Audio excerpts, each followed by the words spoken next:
Well, good evening, everyone. It is Tuesday evening here on July 4th. Wanted to wish everyone a happy Independence Day here. Hope that you're having a good day and celebrating. Maybe you've got plans or going out to see fireworks here this evening.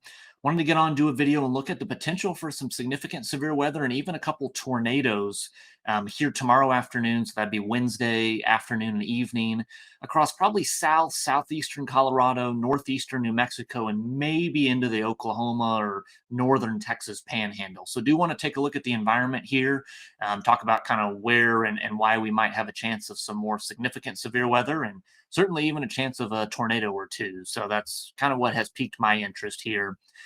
So first off, what I want to do is go look at kind of the upper level pattern that we have here.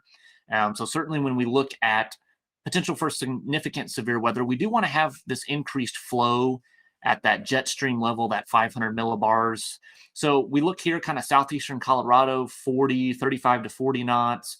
Northeastern New Mexico, again, kind of 35 to 40 knots into the Oklahoma panhandle, maybe Texas panhandle, really the same thing. We're going to have kind of a cold front draped here across much of this area. That's probably a little bit easier to see, maybe with our dew point map here. And so we can see here, we're going to have this cold front kind of draped generally right along here. And so that's going to be our cold front. Let me scroll up a little bit here. So that's kind of our cold front right here. And it's going to go across kind of northern Oklahoma into the Texas panhandle and across this kind of northeastern New Mexico area. And so one thing that is worth noting, obviously, when we look at this area of the country is the reason that we don't see these dew points coming here is that this is looking at our surface level dew points, really 2 meters. And so obviously we have the Rocky Mountains that are kind of right along here in Colorado and New Mexico. And so what we can see is these little things, these are our wind barbs. And so that's showing the direction of the wind. So again, we've kind of got our front generally kind of in this area here. We got winds kind of out of the northeast here behind the front, and then winds coming out of the south here, and then kind of out of the southeast here. Now, as they move here, they start to kind of run into the mountains. And so now they become more out of almost a due east or still a southeast direction, or again, due east right here. So this brings some of our higher moisture in these kind of greenish, bluish colors here, even these purples here, right up against the mountains. And then as that air hits the mountains, it's forced up, and that creates that extra lift to get some of those more significant severe thunderstorms. So I think that that is generally what we're going to see here. It does look like southeastern Colorado up against the mountains to northeastern New Mexico is going to be that primed area where we do have winds coming more out of the south or more out of the southeast, or if not due east here, rather than kind of being north to south here along the front. Not to say that we won't get thunderstorms here across Oklahoma and Texas, Panhandle, maybe even southern Kansas, but probably not as quite as severe, not the tornado threat that I think along the mountains here in southern Colorado and northeastern New Mexico will have. So if we look at a couple of those parameters that are obviously important for severe weather, we go here. One of those things, and this is kind of what I led with, that I do like to look at is that energy helicity index. So this would be right around 5 p.m. And so we can see where these darker pinks, purples, red colors are. This is where kind of we have a heightened risk for severe weather.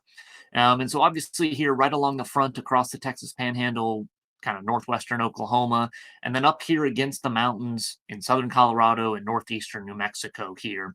And the reason for that is if we take a forecast sounding of this area, here's kind of what we can see. So we've got a 64-degree surface temperature, a 59-degree dew point temperature, which at these higher elevations, this 59 is pretty moist for that level in the atmosphere. So that's more than enough. Only a 5-degree difference here. So the cloud bases will tend to be a little bit lower to the surface. We won't have quite as high of storm bases here, even though looking at here, the LCLs are a little bit higher here.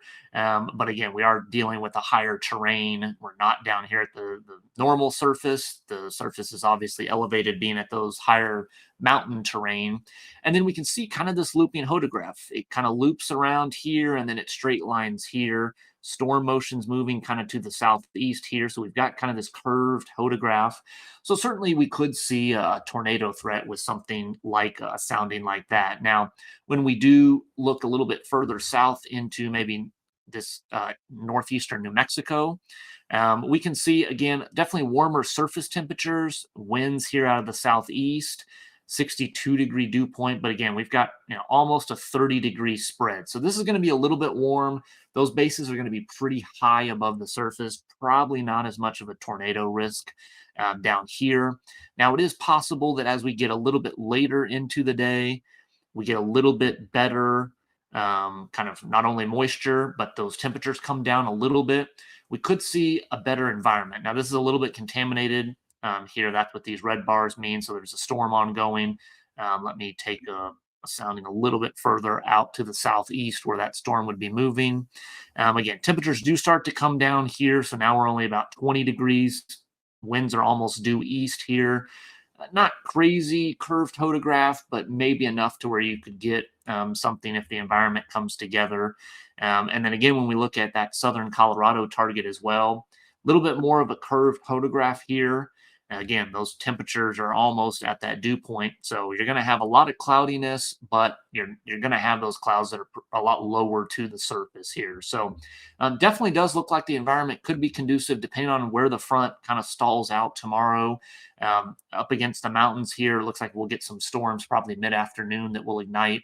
And so certainly could see the risk of some severe weather, likely severe weather, and then even maybe a couple tornadoes. When we look at the Storm Prediction Center, they do for tomorrow, they do have a 2% tornado risk out for kind of the mountains here from almost the Denver area, certainly Colorado Springs, Pueblo, Trinidad, and then into that northeast New Mexico area. So this is the highlighted area for that greatest tornado threat here. And again, we'll see how things evolve here as some of these storms are ongoing now. Sometimes that can affect things, but it does look like there could be a chance of some severe weather tomorrow. So again, if you live in these areas, definitely pay attention to the weather. And other than that, certainly everyone have a good 4th of July, and I'll see you back here for the next video.